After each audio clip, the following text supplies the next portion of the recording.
পাতা দিয়ে সাব দিয়ে এভাবে কিন্তু খুব সহজেই আর্ট করা যায়। আর এই টেকনিকটা কিন্তু অনেক বেশি কার্যকরী। যারা হচ্ছে প্রথম অবস্থায় আর্ট করতে পারেন না তারা কিন্তু এইভাবে চাইলে আর্ট করে নিতে পারেন। আর এর জন্য কিন্তু কিছুই করতে হবে না, জাস্ট একটা পাতার উপর এরকম রং নিয়ে ভালো করে লাগাতে হবে। আর এখানে আমি কিন্তু অ্যাক্রিলিক কালার ব্যবহার করেছিলাম। আসলে অ্যাক্রিলিক কালার দিয়ে কিন্তু খুব সহজেই আর্ট করা যায়।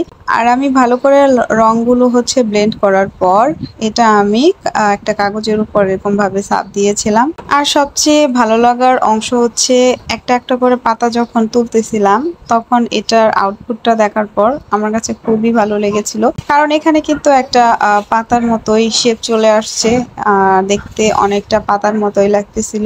আসলে যারা হচ্ছে ফ্রি হ্যান্ডে আর্ট করতে পারেন না তাদের জন্য কিন্তু এই টেকনিকগুলা খুবই বেশি কার্যকর। আর এভাবে আর্ট করার পর আমি হচ্ছে মাঝখানে একটা ফুল এঁকে নিব। তো আমি এখানে একটা তুলির সাহায্যে যে অংশগুলোতে ফাঁকা আছে এইখানে অংশগুলোতে আমি একটা একটা করে পাপড়ি দিয়ে নিয়েছিলাম প্রথমে। তো আপনারা চাইলে আপনাদের মনের মতো আসলে করে নিতে পারেন। আর্ট বিষয়টা আসলে এক একজন এক একভাবে করে থাকে, বাট আমি সময় পেলেই ট্রাই করি নতুন কিছু করার। আর এইগুলা করতে কিন্তু আসলেই অনেক ভালো লাগে।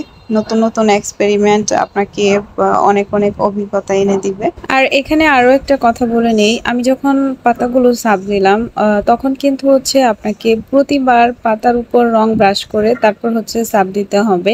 একবার রং ব্রাশ করা হয়ে গেলে তারপর হচ্ছে একটা ছাপ দিবেন, এরপর হচ্ছে আবার রং ব্রাশ করে তারপর হচ্ছে আবার ছাপ দিবেন। এইভাবে যতগুলো ছাপ দেওয়া হবে পাতা দিয়ে ততবারই কিন্তু পাতার উপরে রং ব্রাশ করে নিতে হবে। যদি হচ্ছে একবার রং ব্রাশ করার পর একটা ছাপ দেওয়া হয়ে গেলে আবার ছাপ দিতে যান রং না ব্রাশ করে, তাহলে কিন্তু ছাপটা আর হবে না। এই বিষয়টাই শুধু এখানে মাথায় রাখতে হবে, তাহলে কিন্তু যে কেউ যে কোনো পাতা দিয়ে কিন্তু ছাপ দিতে পারে।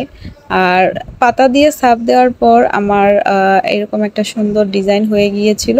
আর এরপর হচ্ছে আমি এই অংশটা রাউন্ড শেপে কেটে একটা কালো পেপারের উপর বসিয়ে দিয়েছিলাম।